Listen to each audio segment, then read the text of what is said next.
بسم اللہ الرحمن الرحیم الحمد للہ رب العالمین وصلی اللہ علی نبینا محمد وعلی آلہ واصحابہ اجمعین۔ پیارے بھائیوں اور بہنوں، السلام علیکم ورحمۃ اللہ وبرکاتہ۔ امام ربانی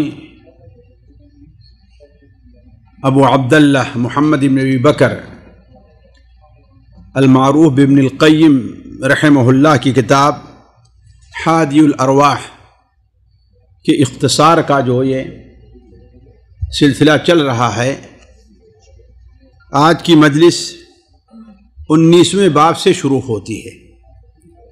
اس باب میں امام القیم رحمہ اللہ نے 3 باتوں کا ذکر کیا ہے۔ پہلی بات تو یہ ہے کہ جس جنت کے بارے میں آپ لوگوں نے ابھی سنا اور دیکھا، یہ جنت اللہ تبارک و تعالی اپنے بندوں کے سامنے پیش کر رہا ہے۔ جس طریقے سے کوئی کمپنی ہے، کوئی کارخانہ ہے، کوئی چیز تیار کرے تو اسے لوگوں کے سامنے شو روم میں رکھے کہ اب اس کی قیمت لگاؤ، اس کی قیمت کیا ہوگی۔ اب یہی چیز اب اللہ تبارک و تعالیٰ نے جو جنت کو تیار کیا ہے، اب اسے ہمارے اور آپ کے سامنے یا اپنے بندوں کے سامنے پیش کر رہا ہے کہ اسے کون خریدنے والا ہے۔ دوسری بات یہ ہے کہ اللہ تعالیٰ نے اس کی قیمت کیا طلب کی ہے۔ اپنا سامان تو پیش کر دیا ہے نا، لیکن اس کی قیمت کیا ہے اللہ تبارک و تعالیٰ نے یہ بھی بتا دیا ہے۔ اور تیسری بات یہ ہے کہ بندوں اور اللہ تبارک و تعالیٰ کے درمیان ایک عقد ہو چکا ہے خرید اور فروخت کا۔ وہ کیا چیز ہے؟ یہ 3 باتیں اس باب کے اندر امام القیم رحمہ اللہ نے بیان کی ہے۔ سب سے پہلے سورہ التوبہ کی آیت نمبر 111 اور 112 کا تذکرہ کیا ہے۔ اللہ تبارک و تعالی ارشاد فرماتا ہے کہ ان اللہ اشترى من المؤمنین انفسهم واموالهم بان لهم الجنہ یقاتلون فی سبیل اللہ فیقتلون ویقتلون وعدا علیہ حقا فی التوراۃ والانجیل والقرآن ومن اوفى بعہدہ من اللہ فاستبشروا ببیعکم الذی بایعتم بہ وذلک هو الفوز العظیم۔ یعنی اللہ تبارک و تعالی نے مؤمنین سے، اور صرف مؤمنین میں مرد نہیں داخل بلکہ مومنہ عورتیں بھی اس میں داخل ہیں، اللہ تعالیٰ نے مؤمنوں سے ان کی جان اور ان کے مال کو خرید لیا ہے۔ اللہ تعالیٰ نے مومنوں سے ان کی جان اور ان کے مال کو خرید لیا ہے، لیکن کس چیز کے عوض؟ بِأَنَّ لَهُمُ الْجَنَّةِ، اس کے کہ ان کو جنت ہے۔ تو گویا جنت کی قیمت کیا ہے؟ اگر ہم جنت چاہتے ہیں تو اب ہم اپنی جان اور مال کے مالک نہیں ہیں۔ اس کا مالک کون ہے؟ اللہ۔ بلکہ ساتھیوں، ہم اپنے جسم کے ایک بال کے بھی مالک نہیں ہیں کہ ہم اس میں اپنی طرف سے تصرف کریں۔ ہمیں اسی بال کے کاٹنے کی اجازت ہے جس کی اجازت اس جسم کو خریدنے والے نے بیان کر دیا ہے، اور اس بال کے کاٹنے کی اجازت نہیں ہے جس کو اس جسم کے مالک نے اجازت نہیں دی ہے۔ یہ جسم ہمارا جسم نہیں ہے، ہمارے پاس جو مال ہے ہمارا مال نہیں ہے۔ ہم بڑی غلط فہمی کے اندر ہیں، ہم بڑی بھول میں ہیں جو کہتے ہیں کہ یہ مال تو ہمارا ہے، ہم جیسے جائیں اس کو خرچ کریں۔ نہیں، نہ آپ مال کمانے میں آزاد ہیں اور نہ ہی مال کو خرچ کرنے میں آزاد ہیں۔ نہ مال لینے میں آپ آزاد ہیں اور نہ ہی مال کو دینے میں آزاد ہیں۔ یہ مال کس کا ہے؟ اللہ کا ہے۔ اس نے آپ کو اس پر نگراں بنایا ہے۔ الذی جعلکم مستخلفین فیہ، اللہ نے تمہیں اس پر خلیفہ بنایا کہ ایسے خرچ کرو۔ اسی لیے خزانچی کو اپنی طرف سے خرچ کی اجازت نہیں ہوتی۔ جب اوپر سے آرڈر ہوگا تو ویسے تمہیں خرچ کرنا ہوگا، اپنی طرف خرچ نہیں کر سکتے۔ تو ہم اس کے اوپر نگراں اور خزانچی ہیں۔ تو اللہ تعالیٰ فرماتا ہے کہ اللہ تعالیٰ نے مومنین سے ان کے جان اور مال کا سودا کر لیا ہے، کس کے عوض؟ کہ ان کو جنت ہے۔ تو اگر ہمیں جنت چاہیے تو ہمیں اپنے جسم اور اپنے مال پر اپنے طور پر کسی تصرف کا حق حاصل نہیں ہے، قطعاً نہیں ہے۔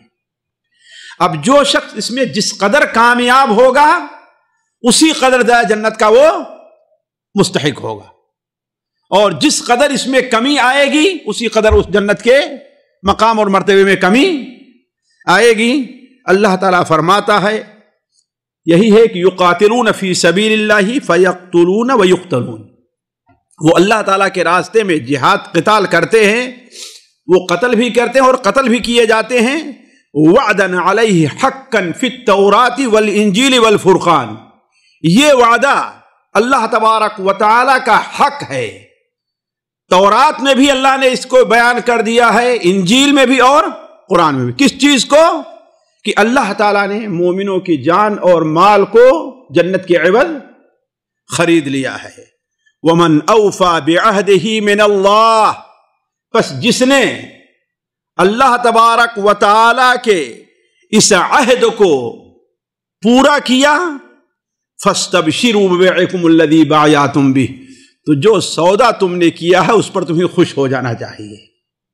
اللہ تعالیٰ سے بہتر وعدہ پورا کرنے والا کوئی نہیں ہے۔ وَذَلِكَ هُوَ الْفَوْزُ الْعَظِيمُ، یہی چیز ہے جو بڑی اہم کامیابی ہے۔ پھر اس کے بعد اللہ تبارک و تعالی نے یہ بھی بیان کر دیا کہ اگر آپ اپنے کو جاننا چاہتے ہیں کہ آیا اس سودے میں آپ پورے اترے ہیں کہ نہیں اترے ہیں، آپ یہ جو کیا ہے سودا اس میں آپ کامیاب ہیں کہ نہیں کامیاب ہیں، اگر جاننا چاہتے ہیں تو آگے جو 9 صفتیں بیان کی گئی ہیں آپ اس کو اپنا دیکھ لیجئے کہ بس آپ ہیں کہ نہیں ہیں۔ التائبون العابدون الحامدون السائحون الراكعون الساجدون الآمرون بالمعروف والناهون عن المنکر والحافظون لحدود اللہ وبشر المؤمنین، توبہ کرنے والے ہیں، عبادت کرنے والے ہیں، حمد و ثنا بیان کرنے والے ہیں۔ السائحون، آگے بتاؤں گا کہ سائحون کا معنی کیا ہے، سیاحت والے ہیں۔ الراکعون الساجدون، رکوع اور سجدہ کرنے والے ہیں، لیکن ویسے ہی رکوع اور سجدہ جیسے اللہ تعالیٰ چاہتا ہے، یہ نہیں کہ 3 ٹھوک لگائے اور کچھ پتہ نہیں ہے۔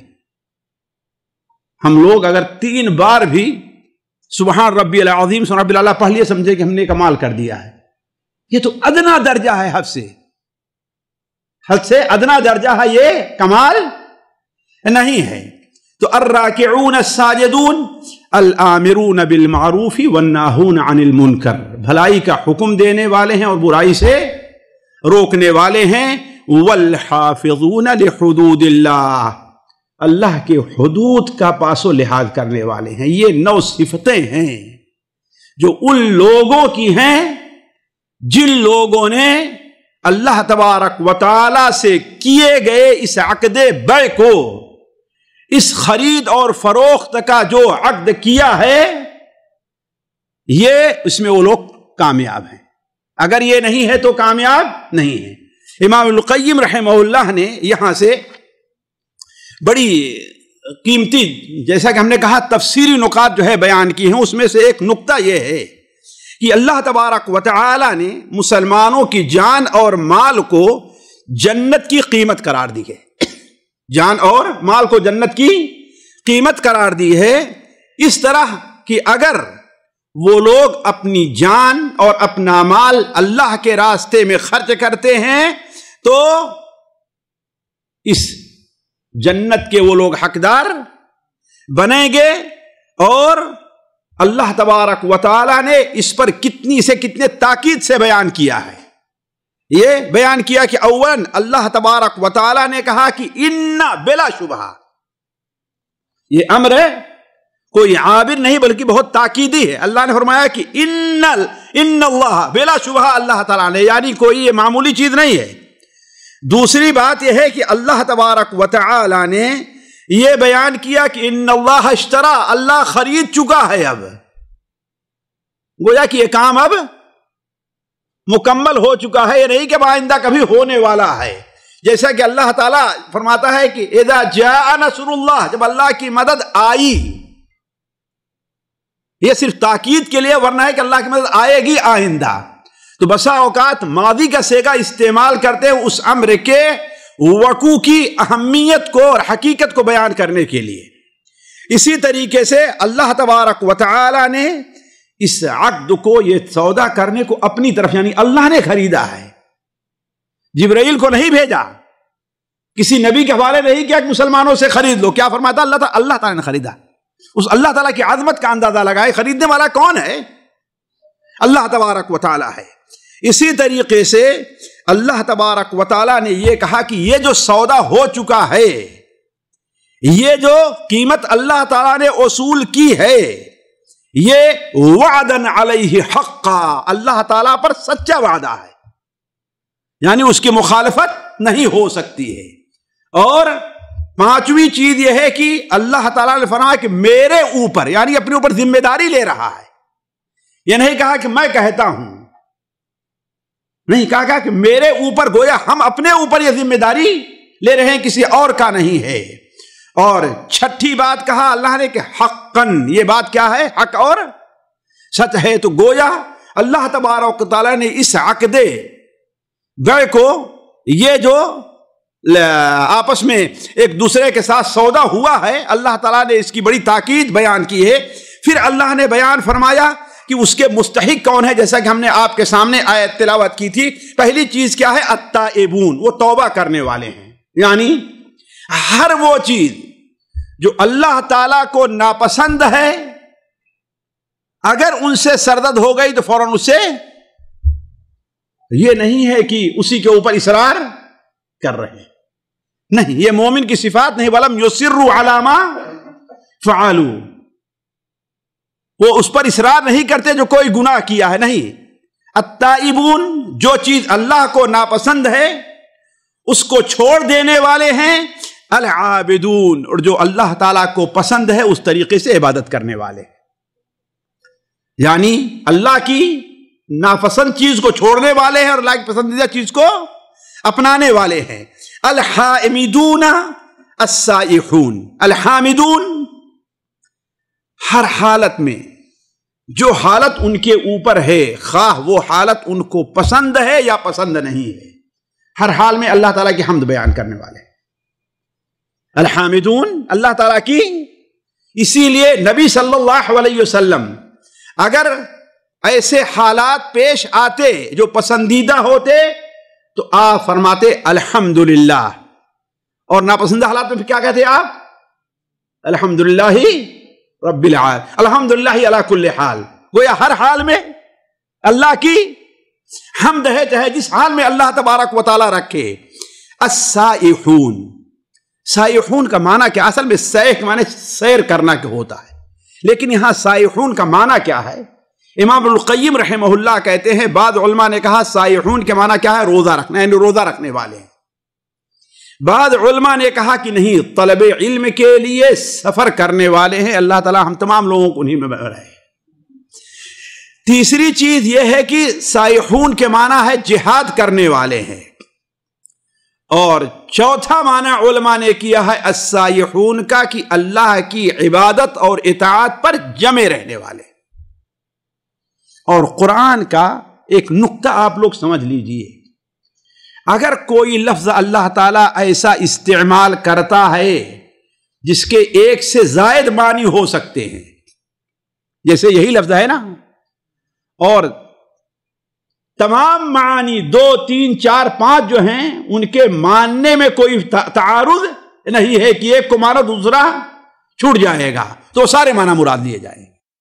یہ قرآن کا کی خوبی اور اسلوب ہے، کوئی ایسا لفظ ہے جس کے ایک سے زائد معنی ہو سکتے ہیں، ہے نا، اور ایک کے ماننے میں دوسرے کو ماننے سے کوئی فرق، جیسے یہی لفظ ہے، ٹھیک ہے بھائی، وہ روزہ بھی رکھنے والے ہیں اور طلب علم کے لیے سفر بھی کرنے والے ہیں، دونوں ہو سکتا ہے نہیں ہو سکتا ہے۔ وہ روزہ بھی رکھنے والے ہیں اور جہاد بھی کرنے والے ہیں، وہ روزہ بھی رکھنے والے ہیں اور ہمیشہ اللہ کی اطاعت بھی کرنے والے، ہو سکتا ہے نا؟ تو جب کئی معنی ہوں کا احتمال ہو تو سارے معنی وہاں پر مراد لیے جائیں گے۔ اسی لیے امام القیم رحمہ اللہ نے کہا کہ حقیقت یہ ہے کہ سیاحت القلب فی ذکر اللہ و محبتہ، سائحون کا معنی ہے کہ وہ لوگ جن کا دل اللہ تعالیٰ کے ذکر و محبت میں مشغول ہے۔ بس جب اللہ کے ذکر و محبت میں مشغول ہوگا تو روزہ بھی رکھے گا، طلب علم کے سفر بھی کرے گا، جہاد بھی کرے گا، سب کچھ کرے گا۔ تو حقیقت یہ ہے کہ دل کا اللہ کے ذکر و محبت میں مشغول رہنا، اللہ تعالیٰ کی طرف متوجہ ہونا اور اللہ تبارک و تعالیٰ سے ملاقات کی تمنا اور شوق اور جذبہ رکھنا، یہ سائحون کا معنی ہے۔ تو وہ سائحون پھر کہتے ہیں کہ بڑا نکتہ کہ دیکھو اللہ تعالیٰ نے ایک ساتھ بیان کیا التائبون العابدون، یعنی اللہ کی ناپسند چیز کو چھوڑنے والے، اللہ کی پسندیدہ چیز کو قبول کرنے والے ہیں۔ پھر بیان کیا الحامدون السائحون، زبان سے اللہ تعالیٰ کی حمد و ثنا اور تعریف بھی کرنے والے ہیں اور دل سے اللہ کا ذکر اور اللہ کی محبت بھی اپنے دل میں رکھنے والے ہیں، ہے نا؟ اسی طریقے سے اللہ تبارک و تعالی نے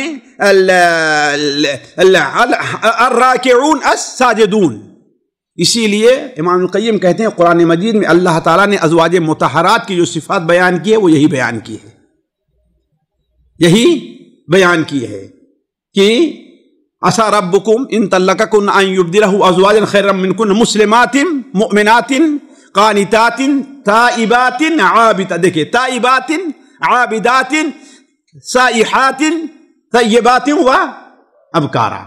تو جس طریقے سے اللہ تبارک و تعالی نے دل کے عبادت جو یہ سیاح ہے اللہ کا ذکر ہے، اسے بدن کی عبادت کے ساتھ اللہ تعالیٰ نے ذکر کیا ہے۔ اور یہ لمبی گفتگو اس سلسلے میں امام القیم نے کی ہے۔ ایک بات یہاں پر جو بیان کی ہے اس کو میں اور ذکر کر دوں، اس لیے کہ ہر بات پر وقت لینا یہ بڑا لمبا موضوع ہو جائے گا۔ امام القیم رحمہ اللہ نے کہا ذرا آپ غور کریں، التائبون العابدون الحامدون السائحون الراکعون الساجدون الآمرون بالمعروف، جی کیوں یہاں الناہون کیوں نہیں کہا؟ کہا والناہون عن المنکر کہا ہے نا؟ ذرا غور کریں، عام آدمی سمجھ سکتا ہے۔ التائبون والعابدون نہیں کہا، کیا فرمایا؟ التائبون العابدون، بغیر واو کے ذکر کیا۔ التائبون العابدون الحامدون السائحون الراکعون الساجدون الآمرون بالمعروف، یہاں پر الناہون نہیں کہا، کیا کہا؟ والناہون عن المنکر والحافظ، کیوں آخر کہا؟ اس لیے کہ امر بالمعروف اس وقت تک پورا نہیں ہوگا جب تک کہ اس کے ساتھ نہی عن المنکر نہ کیا جائے۔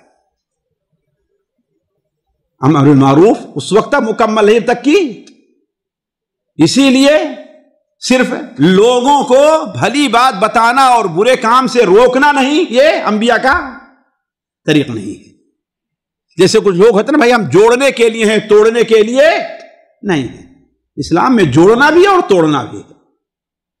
جو اللہ سے جڑا ہے اس سے ہم جڑتے اور جوڑتے ہیں، اور جس نے اللہ سے اپنا رشتہ توڑا ہے، رشتہ اس سے ہم بھی، ہے نا؟ تو اسی امام القیم کہتے ہیں یہاں پر اللہ نے واو کا ذکر کیا تاکہ معلوم ہو جائے کہ امر بالمعروف گویا کہ دونوں کیا ہیں؟ ایک چیز ہے، ایک دوسرے کے بغیر مکمل نہیں ہو سکتا ہے۔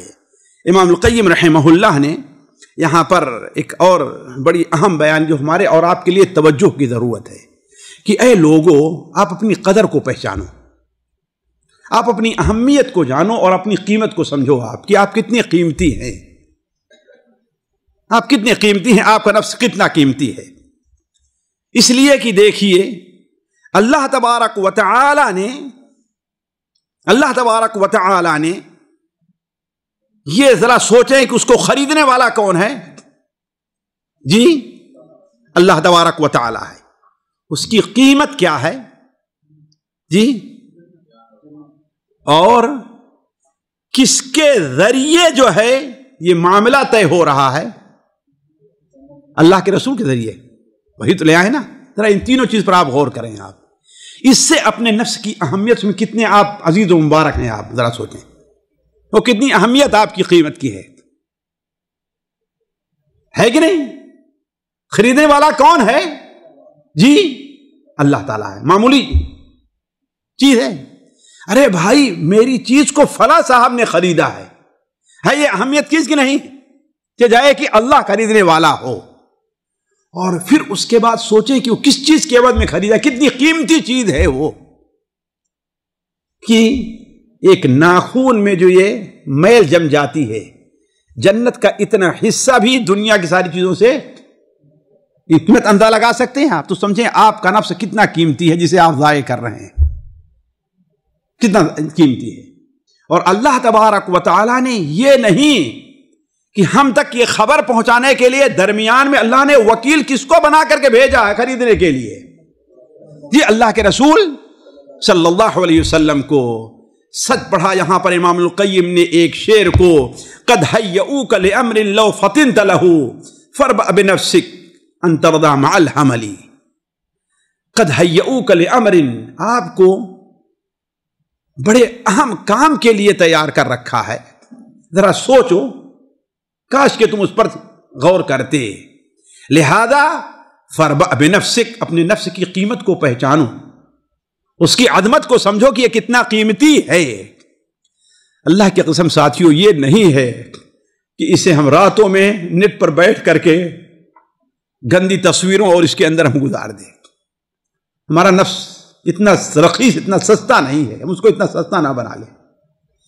اس لیے نہیں ہے اللہ کی قسم کہ ہم اس نفس کو قرآن پڑھنے میں تو نہ لگائیں، روزانہ ایک پارہ قرآن بھی نہ پڑھ سکیں، اور اس موبائل کے اوپر ہزاروں خبریں جو ہے روزانہ، یہ ان لوگوں کی بات کروں جس کو جو برا نہیں سمجھتے کہ ہمارا کچھ وقت ضائع ہو رہا ہے، نقصان ہو رہا ہے، ان کی باتیں کر رہا ہوں.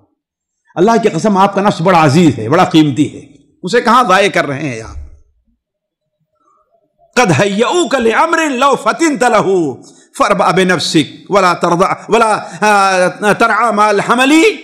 حمل کہتے ہیں اس اونٹ کو جو آزاد چھوڑا ہوا ہے جہاں جا رہا ہے. تو آپ اس کے ساتھ اپنے وقت کو، یعنی تو ایسا نہیں ہے کہ ایسے آزاد اور آوارہ لوگوں کے ساتھ ٹھہرے ان کے بارتے بیر میں. آج کیا ہے ہمارا؟ آج ابھی انڈیا پاکستان کا میچ ہونے لگا تو بہت سے نمازی لوگ جماعت کو چھوڑ دیں گے اور میچ کو دیکھتے رہیں گے. بات صحیح کہ نہیں صحیح؟ کیا بس یہی آپ کے نفس کی قیمت ذرا سوچیں کہ آپ اس کو اس میں لگائیں. اور جماعت جتنی اہم چیز جو آپ کو اس جنت میں لے جانے والی ہے، اس کے اندر آپ کوتاہی کریں. کتنے حقیر اپنے آپ کو بنا لے رہے ہیں آپ، کتنے گھاٹے کا سودا ہے جو آپ کر رہے ہیں. صحیح بخاری میں ہے ابو ہریرہ رضی اللہ تعالیٰ عنہ سے مروی ہے کہ اللہ کے رسول صلی اللہ علیہ وسلم پاس ایک اعرابی آتا ہے اور کہتا، اے اللہ کے رسول صلی اللہ علیہ وسلم دلنی علی عمل اذا عملته دخلت الجنہ. کل ہم نے کہا تھا کہ صحابہ کا سوال کیا رہتا تھا. صحابہ کا سوال، آج ہمارے یہاں حلال حرام یہ وہ پوچھنے کے لیے کتنے لوگ، لیکن یہ کم کہیں گے کہ بھائی تم دیکھ لیا ہے، مجھے چھوٹا سا کوئی عمل بتائیے کہ میں جنت میں جاتا ہوں، اس کے علاوہ. یہ سوال کرنے والے لوگ کم ہو گیا. لیکن صحابہ کرام زیادہ سوال کیا کرتے تھے؟ یہی رہا کرتا تھا. تو ایک اعرابی اللہ کے رسول کی خدمت میں آیا. یہ اصل میں یہ اب بتانا چاہتے ہیں کہ یہ جو عقد ہوا ہے اس کی صفات کیا ہیں، یعنی کیا ہونی چاہیے صفات ایسے لوگوں کے اندر. تو ایک اعرابی آتا ہے اور کہتا، اے اللہ کے رسول صلی اللہ علیہ وسلم مجھے یہ بتائیے، کوئی ایسا عمل بتلا دیجئے کہ اگر اس پر عمل پیرا ہو جاؤں تو میں کہاں چلا جاؤں؟ جنت میں. آپ نے فرمایا کہ تعبد اللہ ولا تشرک بہ شیئا ولا تشرک بہ شیئا. تو اللہ کی عبادت کر، اللہ کی عبادت میں کسی کو شریک. یہ کیا ہے جنت کی؟ پڑھے ہیں نا ابھی پچھلے درس میں، جنت کی کیا ہے؟ یہ کنجی ہے. وتقیم الصلاۃ المکتوبہ، فرض نماز کو قائم کرو. آپ نے کہا نہیں کہا تصلی، فرق ہے نماز پڑھنے میں اور نماز قائم کرنے میں. جی ارکان اور شروط اور واجبات ہر ایک کے ساتھ نماز پڑھی جائے. کامیابی کن کو ہے؟ قد افلح المؤمنون. الذین هم یصلون نہیں فرمایا اللہ نے، کیا فرمایا؟ الذین هم فی صلاتہم خاشعون. تو نماز کو قائم کرو، وتؤتی الزکاۃ المفروضہ، فرض زکوٰۃ کو ادا کرو، وتصوم رمضان، اور رمضان کے روزے رکھو. اس نے کہا اس ذات کی قسم جس کے ہاتھ میں میری جان ہے، اب میں نہ اس پر کچھ زیادہ کروں گا نہ اس میں کوئی کمی کروں گا. جب وہ واپس ہوا تو آپ نے فرمایا من سرہ ان ينظر الى رجل من الجنۃ فلینظر الى هذا، جو شخص کسی جنتی کو دیکھنا چاہے اس کو دیکھ لے. حضرت عثمان رضی اللہ تعالیٰ عنہ کی روایت ہے کہ نبی کریم صلی اللہ علیہ وسلم نے ارشاد فرمایا من مات وهو يعلم ان لا الہ الا اللہ دخل الجنہ. جو شخص جس کا انتقال ہو اور وہ جانتا ہے، اسے علم ہے کہ اللہ کے علاوہ کوئی عبادت کے لائق نہیں ہے، وہ جنت میں جائے گا. حضرت ابو ذر رضی اللہ تعالیٰ عنہ سے مروی ہے کہ اللہ کے رسول صلی اللہ علیہ وسلم نے ارشاد فرمایا میرے رب کی طرف سے میرے پاس ایک شخص آتا ہے اور کہتا ہے کہ، اور اس نے ہمیں یہ خوشخبری دی، کیا خوشخبری دی؟ کہ انہو من مات من امتک لا یشرک باللہ شیئا دخل الجنہ.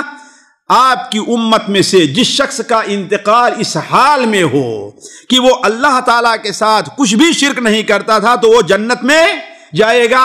ہم نے کہا ارے اگرچہ وہ زنا میں اور چوری میں مبتلا ہو جائے؟ اس نے کہا اگرچہ زنا اور چوری کے اندر مبتلا ہو جائے. حضرت عبادہ ابن صامت رضی اللہ تعالیٰ عنہ کی حدیث میں ہے کہ اللہ کے رسول صلی اللہ علیہ وسلم نے ارشاد فرمایا من قال اشہد ان لا الہ الا اللہ وحدہ لا شریک لہ، جس نے کہا کہ میں گواہی دیتا ہوں کہ اللہ کے علاوہ کوئی معبود برحق نہیں ہے، وہ وحدہ لا شریک ہے، اور محمد صلی اللہ علیہ وسلم اس کے بندے اور اس کے رسول ہیں، عیسیٰ علیہ السلام اللہ کے بندے اور اس کے رسول ہیں، وَكَلِمَتُهُ أَلْقَاهَا إِلَى مَرْيَمَ وَرُوحٌ مِّنْهُ، اور اللہ تعالیٰ کے کلمہ ہیں جو مریم کی طرف اللہ تعالیٰ نے بھیجا، اور اللہ تعالیٰ کی طرف سے ایک روح ہے. جنت حق ہے والنار حق ہے.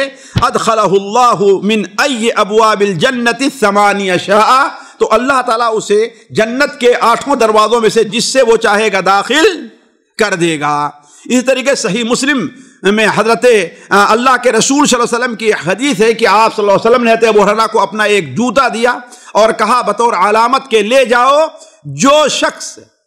جس شخص کو اس دیوار کے پیچھے جس سے تمہاری ملاقات ہو اور وہ لا الہ الا اللہ دل کے یقین کے ساتھ کہہ رہا ہے تو اسے جنت کی خوشخبری دے دو. یہ تمام حدیثیں نقل کر کے امام القیم رحمہ اللہ یہ واضح کرنا چاہتے ہیں کہ جنت کا جو سودا اللہ تبارک و تعالی کے اور بندوں کے درمیان میں ہوا ہے، اس کی اگر ان لوگوں کو چاہیے کہ وہ لوگ ان صفات کو اپنے اندر پیدا کرنے کی کوشش کریں. وہاں اس کے بعد یہاں پر ایک اور وجہ بیان کی ہے، میں اس کو مختصر آپ کے سامنے رکھتا ہوں کہ جنت میں کوئی شخص اللہ تبارک و تعالی کی رحمت کے بغیر داخل نہیں ہوگا. جنت میں کوئی شخص اللہ کی رحمت کے بغیر داخل نہیں ہوگا، یعنی جنت کسی لوگوں کے عمل کی قیمت نہیں ہے، یہ اللہ تبارک و تعالیٰ نے اپنے فضل و مہربانی سے اسے قرار دیا ہے، ورنہ وہ قیمت نہیں ہے. اصل چیز یہ ہے کہ جنت میں بندہ اللہ کی رحمت سے داخل ہوگا. البتہ اللہ کی رحمت کے سبب کیا بنیں گے؟ بندوں کے اعمال بنیں گے. اللہ راضی ہوگا کب؟ جب آپ اللہ کی اطاعت کریں گے. تو گویا یہ اعمال جو ہیں جزاء بما کنتم تعملون وغیرہ جو کہا گیا ہے کہ یہ جنت تمہارے عمل کی وجہ سے ہے، تو عمل کی وجہ سے عمل کا عوض نہیں ہے، بلکہ تمہارے عمل کی وجہ سے اللہ تبارک و تعالی راضی ہوا ہے، اور اللہ تعالیٰ نے اسی رضا کے عوض تمہیں اپنی رحمت سے جنت میں داخل کر دیا ہے. یہ خلاصہ ہے جو امام القیم رحمہ اللہ نے یہاں پر آگے بیان کیا ہے. اب آتے ہیں 20 نمبر باب. یہ بھی عملی طور پر ہمارے اور آپ کے لیے بہت اہم ہے. 20 نمبر باب یہ ہے کہ جنتی لوگ جنت کو اللہ تعالیٰ سے طلب کریں. جنتی لوگ جب جنت قیمت نہیں ہے، اللہ کی رحمت ہے، لہذا اللہ تعالیٰ سے اس کو طلب کرنا چاہیے اور مانگنا چاہیے. اور یہ کہ جنت بھی ایسی ہے کہ اللہ تعالیٰ سے طلب کرتی ہے کہ مجھے فلاں بندے کو اپنے فلاں بندے کو ہم تک پہنچا دے. جنت بھی اور شفاعت کرتی ہے کہ اے اللہ تبارک و تعالیٰ، تیرا فلاں بندہ مجھ تک پہنچنا چاہتا ہے، لہذا تو رحم کر کے اسے میرے ہم تک پہنچا دے. چنانچہ اللہ تبارک و تعالی قرآن مجید سورہ آل عمران کی جو آخری 10 یا 11 آیتیں ہیں، وہ آیتیں ساتھیوں بڑی اہم ہیں. یہ وہ آیتیں ہیں کہ اللہ کے رسول صلی اللہ علیہ وسلم جب تہجد کے لیے اٹھا کرتے تھے تو آپ ان آیتوں کو روزانہ تلاوت فرماتے تھے. روزانہ. ان فی خلق السماوات والارض واختلاف اللیل والنہار لآیات لأولی الالباب سے لے کر کے آخری آیت یا ایھا الذین آمنوا اصبروا وصابروا ورابطوا واتقوا اللہ لعلکم تفلحون. اس کی ابتدائی آیتیں امام القیم رحمہ اللہ نے نقل کیا ہے کہ مومن بندے کہتے ہیں کہ ربنا اننا سمعنا منادیا ینادی للایمان ان آمنوا بربکم فآمنا ربنا فاغفر لنا ذنوبنا وکفر عنا سیئاتنا وتوفنا مع الابرار ربنا وآتنا ما وعدتنا على رسلك ولا تخزنا يوم القیامہ انك لا تخلف الميعاد. اللہ تعالیٰ فرماتا ہے کہ یہ جو مومن بندے ہیں وہ کیا کہتے ہیں؟ ربنا اننا سمعنا منادیا، اے میرے رب. قرآن مجید میں نبیوں کی اور نیک بندوں کی جو دعائیں ہیں وہ زیادہ تر ربنا ہی سے وارد ہیں. اللہم کا لفظ آپ کو بہت کم ہے. کس سے وارد ہیں؟ ربنا سے. اس لیے کہ ربنا میں جو طلب کا ایک معنی پایا جاتا ہے وہ اللہم میں نہیں ہے. اس لیے کہ رب کس کو کہتے ہیں؟ رب کہتے ہیں جو مالک ہو، جو خالق ہو، جو ہمارے تمام امور کے بارے میں تصرف کرنے والا. خالق، مالک اور تمام ہمارے امور کا انتظام کرنے والا ہو. اسی لیے اللہ رب العالمین ہے. کیا ہے وہ؟ حتیٰ کہ چیونٹی کو ابھی اللہ تعالی رب ہے. کس معنی میں؟ چیونٹی کو اللہ تعالیٰ نے وہ طریقہ سکھلایا ہے کہ سال بھر کی روزی کیسے جمع کر کے رکھتی ہے. وہ اس نے کہیں جو ہے یونیورسٹی میں تعلیم حاصل کی ہے؟ نہیں حاصل کی. نہیں حاصل کی. اللہ تبارک و تعالی ایک بچہ ابھی بکری کا، اس کو تو آپ آسانی اندازہ لگا سکتے، پیدا ہوا چند منٹ لگیں گے بس، مشکل سے 1-2 منٹ. اس کے بعد وہ فوراً کیا تلاش کرتا ہے؟ اس کی روزی کہاں ہے؟ وہ کس نے سکھایا ہے؟ کس نے سکھایا ہے؟ اللہ نے. وَهَدَيْنَاهُ النَّجْدَيْنِ. تو اللہ تبارک و تعالی رب ہے. اسی لیے اللہ تبارک و تعالی مومنوں کا جو رب ہے اس معنی میں کہ دنیا کے امور کے اللہ مومنوں کے دنیاوی امور کی اصلاح کرتا ہے. اور صرف یہی نہیں بلکہ اللہ تعالیٰ مومنوں کے اخروی امور کی بھی اصلاح فرماتا ہے. اس لیے اللہ نے رسولوں کو بھیجا ہے. یہ بھی اللہ تعالیٰ کی ربوبیت کا ایک مظہر ہے. تو بندے کہتے ہیں ربنا، اے میرے رب، اننا سمعنا منادیا ینادی للایمان. ہم نے ایک ندا دینے والے کو سنا ہے کہ ندا دے رہا تھا کس بات کا؟ ایمان لانے کا. ان آمنوا بربکم، اپنے رب کے اوپر ایمان لے آؤ، اپنے خالق پر، اپنے مالک پر اور اپنے امور کا انتظام کرنے والے پر. ہر ایک پر ایمان لے آؤ. تو فآمنا، ہم ایمان لے آئے ہیں.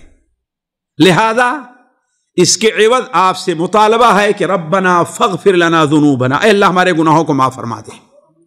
وکفر عنا سیئاتنا، ہماری لغزشوں سے تجاوز فرما دے.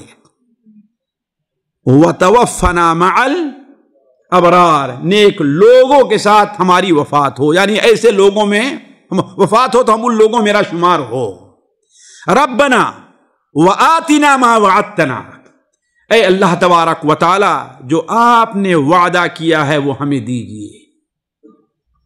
ہم آپ پر ایمان لے آئے ہیں نا، آپ سے توبہ کر رہے ہیں نا، آپ سے مغفرت کے طالب ہیں نا، تو اس پر آپ نے جو وعدہ کیا ہے وہ بھی تو آپ پورا کیجیے.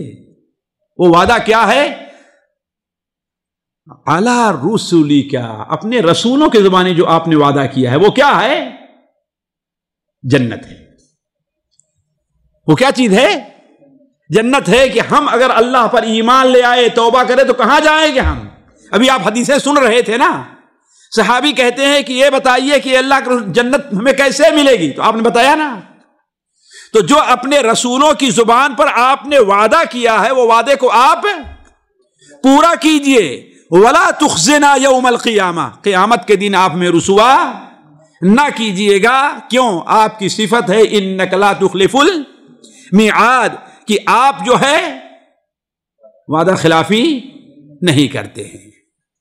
تو گویا اس آیت کی اس آیت کا ہلکا تر ترجمہ و معمولی جو ہم نے تشریح کی ہے اس سے آپ اندازہ لگا سکتے ہیں کہ اللہ تعالیٰ پر ایمان لانے میں اللہ تعالیٰ کے اسماء و صفات پر بھی ایمان لانا داخل ہے.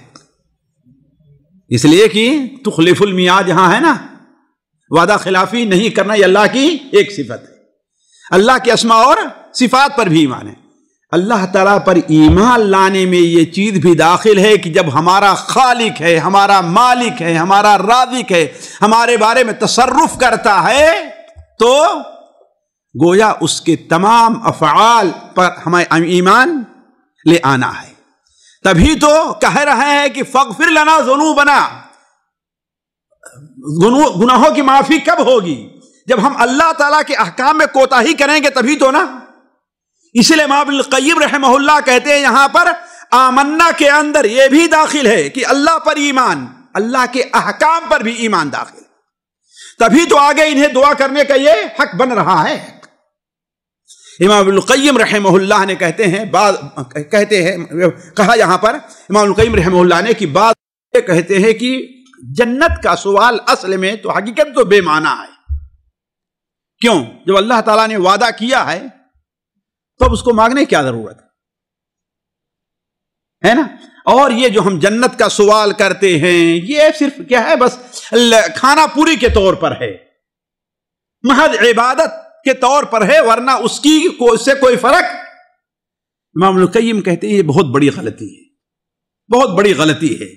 اس لیے کہ اللہ تبارک و تعالی کا جو وعدہ ہے، اللہ نے وعدہ کو پورا کرے گا انشاءاللہ، لیکن اس کے لیے اللہ نے 3 شرطیں رکھی ہیں. اللہ نے 3 شرطیں رکھی ہیں، اس کو سمجھنا چاہیے. ایک شرط یہ ہے کہ اللہ تعالیٰ سے دعا کی جائے کہ اے اللہ تعالیٰ آپ نے جو وعدہ کیا اسے پورا کر دیجیے. دوسری شرط یہ ہے کہ اللہ پر جو ایمان ہے اس ایمان کے شروط کو پورا کیا جائے. اور تیسری شرط یہ ہے کہ ہم اس کے بعد کوئی ایسا کام نہ کریں جو اللہ تعالیٰ سے جو ہم مانگ رہے ہیں اس میں رکاوٹ کے اندر کمی. یعنی ہم دعائیں بہت کریں، ہم نماز بھی بہت پڑھیں لیکن چوری کرنا نہ چھوڑیں. ہم ہے کہ نہیں؟ ہو سکتا ہے نا زنا کرنا، 5 وقت ہم تہجد بھی پڑھتے ہیں لیکن ہم یہ بھی کریں نہیں.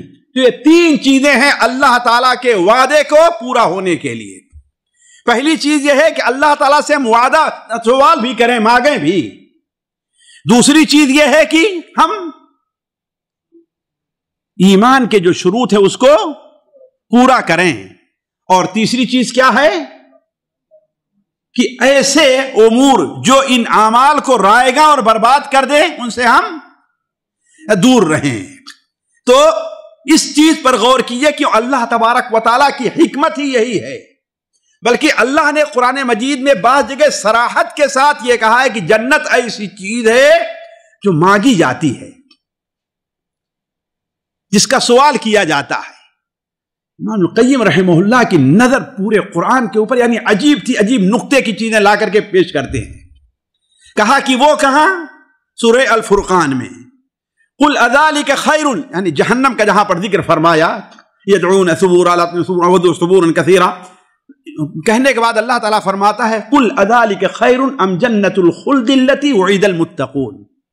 آپ ان سے پوچھئے لوگوں سے کیا کہ یہ بہتر ہے جہنم میں جاؤ گے جہاں تمہیں ڈالا جائے گا, ہڈیاں تمہاری ٹوٹ جائیں گی اور جہنم تمہارے اوپر ناراض ہوگی, غصے سے تمہیں چبا جائے گی, سارا ہے وہ بہتر ہے ام جنت الخلد التي وعد المتقون, یا وہ ہمیشہ رہنے والی جنت جس کا وعدہ اللہ نے کس سے کیا ہے؟ مؤمنین سے کیا, متقیوں سے کیا ہے. کانت لہم جزاء و مصیرا, یہ جنت ان کے لیے کیا ہے؟ بدلہ اور اچھا ٹھکانہ بنے گی. لہم فیہا ما یشاؤون خالدین, جنت میں انہیں ہر وہ چیز ملے گی جو وہ چاہیں گے اور اس میں ہمیشہ ہمیش رہیں گے. کان علی ربک وعدا مسئولا, یہ ایسا وعدہ ہے تیرے رب طرف جس کا سوال کیا جاتا ہے. لوگ سوال کرتے ہیں, یہ سوال کرنے والا کون ہے؟ اللہ کے مومن بندے بھی سوال کرتے ہیں, فرشتے بھی مومنوں کے لیے جنت کا سوال کرتے ہیں, فرشتے بھی مومنوں کے لیے جنت کا سوال کرتے ہیں. خود جنت بھی سوال کرتی کہ اللہ تعالیٰ مومن بندوں کو ہم تک پہنچا دے, اور جنتی لوگ بھی سوال کرتے ہیں کہ اللہ تعالیٰ ہمیں جنت دے دے. حتیٰ کہ رسول ہیں, پیغمبر ہیں, وہ بھی سوال کرتے ہیں کہ اے اللہ ہمیں اور ہماری امت کو اللہ تعالیٰ جنت میں داخلے, بھی سوال کرتے ہیں. کانا علی ربک وعدا مسئولا. کیوں ساتھیو؟ اس میں جہاں ایک طرف اللہ تبارک و تعالیٰ کے رحمت ہے, وہیں اللہ تعالیٰ کے کمال ملک کا بھی اظہار ہے کہ یہ جنت ہے, اس کا مالک اس کے علاوہ کوئی دوسرا نہیں ہے. کسی اور سے مانگو گے تو وہ جنت تم کو, حتیٰ کہ انبیاء علیہم السلام بھی محتاج ہیں کہ اللہ تعالیٰ سے جنت کا سوال اپنے لیے اور اپنے امتیوں کے لیے. تو اس میں اللہ تبارک و تعالیٰ کی کمال ملک کا اس میں سوال ہے, اور اس لیے بھی کہ اللہ تبارک و تعالیٰ کی ایک صفت کیا ہے؟ جود ہے, کرم ہے. اور اللہ تعالیٰ کو پسند ہے کہ بندے اللہ تعالیٰ سے مانگیں. اللہ تعالیٰ تو بہانے ڈھونڈتا ہے کہ آپ کسی بہانے سوال کریں کہ اللہ آپ کو دے. ہم تو مائل بکرم ہیں, کوئی سائل ہی نہیں, پوچھے تو کوئی مانگے تو ہم سے.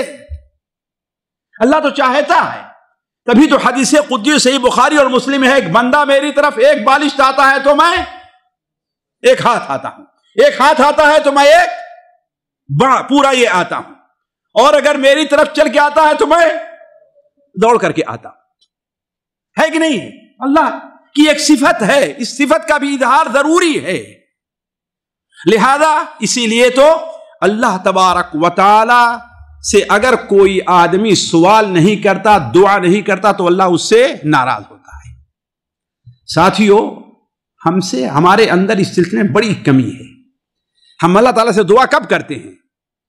جب ہم پریشانی اور تکلیف میں مبتلا ہوتے ہیں. تو آپ دنیا کے لحاظ سے سوچئے, کسی کی زیارت کے لیے آپ صرف اس وقت جائیں آپ کو اس کی ضرورت ہو, ہے نا, جب آپ اس کے محتاج ہوں, اور اس کے بعد سال 2 سال گزرے, کبھی اس کے یہاں اسے پسند آئے گی یہ چیز؟ جی, آپ کو اہمیت دے گا وہ؟ اس طریقے سے اللہ تبارک و تعالی کو پسند ہے کہ بندے ہم سے ہر وقت سوال کریں. اسی لیے اللہ تعالیٰ فرماتا ہے کہ اللہ تبارک و تعالی فرماتا ہے کہ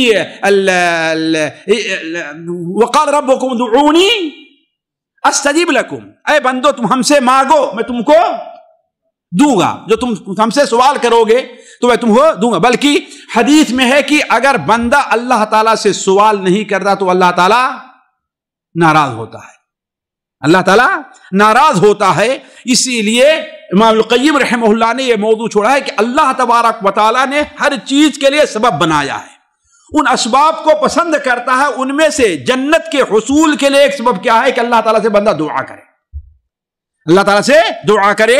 اسی لیے نبی کریم صلی اللہ علیہ وسلم کی وہ حدیث جو سنن ترمذی وغیرہ میں ہے, آپ صلی اللہ علیہ وسلم نے ارشاد فرمایا, ما من مسلم یسأل اللہ الجنت ثلاثا الا قالت الجنہ اللہم ادخلہ الجنہ. جب بھی کوئی مسلمان 3 بار اللہ تعالیٰ سے جنت کا سوال کرتا ہے تو جنت کہتی ہے کہ اے اللہ تعالیٰ اسے جنت میں داخل کر دے. اور جو شخص 3 بار جہنم سے اللہ کی پناہ چاہتا ہے جہنم کہتی ہے کہ اے اللہ تعالیٰ اسے آگ سے محفوظ رکھ. سنن مسند ابو یعلا کے اندر ایک حدیث حضرت ابو ہریرہ سے مروی ہے کہ آپ صلی اللہ علیہ وسلم نے ارشاد فرمایا مستجار عبد من النار 7 مرات. کوئی بھی بندہ ایسا نہیں ہے جو آگ سے اللہ تعالیٰ سے پناہ 7 بار چاہے تو اللہ تبارک و تعالیٰ سے وہ آگ کہتی ہے کہ اے اللہ تعالیٰ تیرا فلاں بندہ مجھ سے دور رہنا چاہتا ہے لہذا تو اپنی حفاظت میں لے لے. اور جو کوئی بندہ 7 بار اللہ تبارک و تعالیٰ سے جنت کا سوال کرتا ہے تو جنت سفارش کرتی ہے یا ربی ان عبدک فلان سألنی فادخلہ الجنہ. تیرے فلاں بندے نے تجھ سے سوال کیا ہے کہ سألک عنی میرے بارے میں سوال کیا ہے لہذا اے اللہ تبارک و تعالیٰ تو اس کو جنت میں داخل کر دے. یہ 3 بار اور 7 بار کا جو مفہوم ہو سکتا ہے 2 ہو سکتا ہے. ایک تو یہ ہے کہ شریعت میں عدد کی کوئی ایسی اہمیت نہیں ہے. اہمیت کس بار کی ہے؟ تکرار کی ہے، بار بار کی ہے کہ نہیں؟ 3 بار 7 بار 10 بار آپ دعا کیجئے کہ اللہ تعالیٰ ہمیں جنت میں، اللہ تعالیٰ ہمیں جنت دے دے، اے اللہ تعالیٰ ہمیں جہنم. لہذا بلکہ دل کی گہرائی سے ہمیں اور آپ کو کم سے کم دن میں 24 گھنٹے میں 7 بار 3 بار 5 بار 10 بار ایسا ہونا چاہیے کہ یہ دعا ہماری زبان سے نکلے. اللہم ادخلنی الجنت واعذنی من النار، اللہم ادخلنی الجنہ، یا اللہم انی اسألک الجنہ وما قرب الیہا من قول وعمل واعوذ بک من النار وما قرب الیہا من قول وعمل. اس دعا کو بندے کو اپنے دعاؤں کا ایک حصہ بنا لینا چاہیے. 21واں باب ہے. امام ابن القیم رحمہ اللہ نے جنت کے جو نام ہیں ان کے معانی کیا ہیں اس کا ذکر فرمایا ہے. دیکھیے جو چیز اہم ہوتی ہے اس کے نام بھی بہت اہم ہوتے ہیں، ہے کہ نہیں؟ آپ کا ایک بچہ آپ کو بڑا پیارا ہو، ارے میرے پیارے، ارے میرے لاڈلے، ارے میرے کبوتر، ارے میرے جان، ارے میرے دل، ہے کہ نہیں ہے؟ آخر اتنے نام کیوں لیا آپ نے اس کا؟ کیوں آخر؟ اس لیے کہ اس سے محبت ہے. تو جس چیز کی اہمیت زیادہ ہوتی ہے، اس کی محبت زیادہ ہوتی ہے، اس کے نام ہی اتنے زیادہ ہوا کرتے ہیں. اسی لیے عرب لوگوں کے نزدیک تلوار اور گھوڑے کے جتنے نام ہیں شاید ہی کسی کو اتنے نام ہوں. تلوار کے نام اور گھوڑے کے نام، اس لیے کہ یہ دونوں ان کے نزدیک بڑی، ان کی جو لڑائی مار کاٹ یہ زندگی تھی، اس لیے ان کے نام دونوں کے کیا نام ہیں؟ بہت زیادہ ہیں، ہے کہ نہیں ہے؟ تو جنت ایک بڑی اہم چیز ہے، بڑی قیمتی چیز ہے. تو اللہ تبارک و تعالیٰ نے اس کے نام بھی بہت زیادہ رکھے ہیں. سب سے مشہور نام اس کا جنت ہے، اور یہ ایک عام نام ہے. اس کا ایک عام نام ہے، وہ بلکہ اس میں جنس جسے کہتے ہیں، جیسے گھر، اس میں 10 گھر بھی ہو سکتے ہیں. میرے پاس گھر ہے، 2 گھر بھی ہو سکتے ہیں، 3 4 5 بھی ہے نا.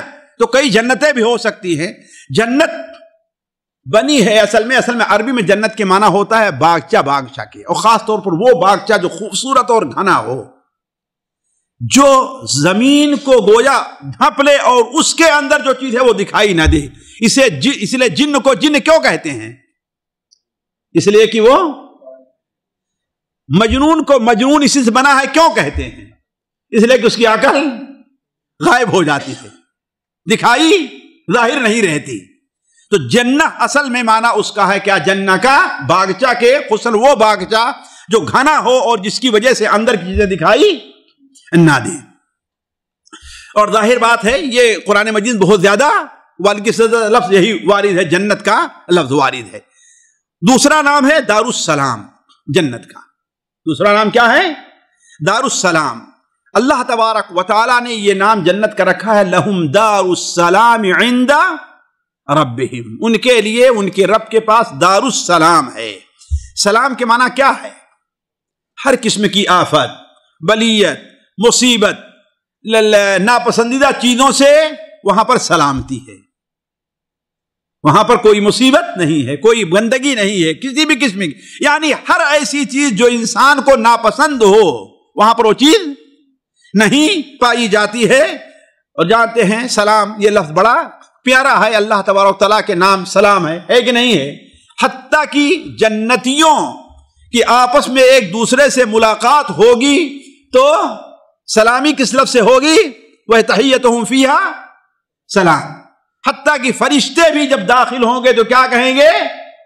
سلام علیکم بما صبرتم۔ اسی طریقے سے جنت کے ناموں میں سے ایک نام دار الخلد ہے۔ کیا ہے دار الخلد؟ خلد کے معنی ہوتا ہے ہمیشہ رہنے والا اور باقی رہنے والا۔ جنت کو جنت الخلد یا خلد اس لیے کہا گیا ہے یا دار الخلد اس لیے کہا گیا ہے کہ وہاں جو شخص داخل ہو جائے گا وہاں ہمیشہ ہمیش رہے گا، اب وہاں سے رخصت نہیں ہوگا۔ عطاء غیر مجذوذ، ایسا عطا ہے کہ اب اس میں کہیں رکاوٹ نہیں پڑے گی۔ ان ھذا لرزقنا ما له من نفاد، یہ رزق ہمارا تم کو جو ملا ہے اس میں کوئی کمی اب آنے والی وہ کبھی ختم نہیں ہوگا۔ جنت کا چوتھا نام دار المقامہ ہے۔ کیا ہے؟ احلنا دار المقامہ۔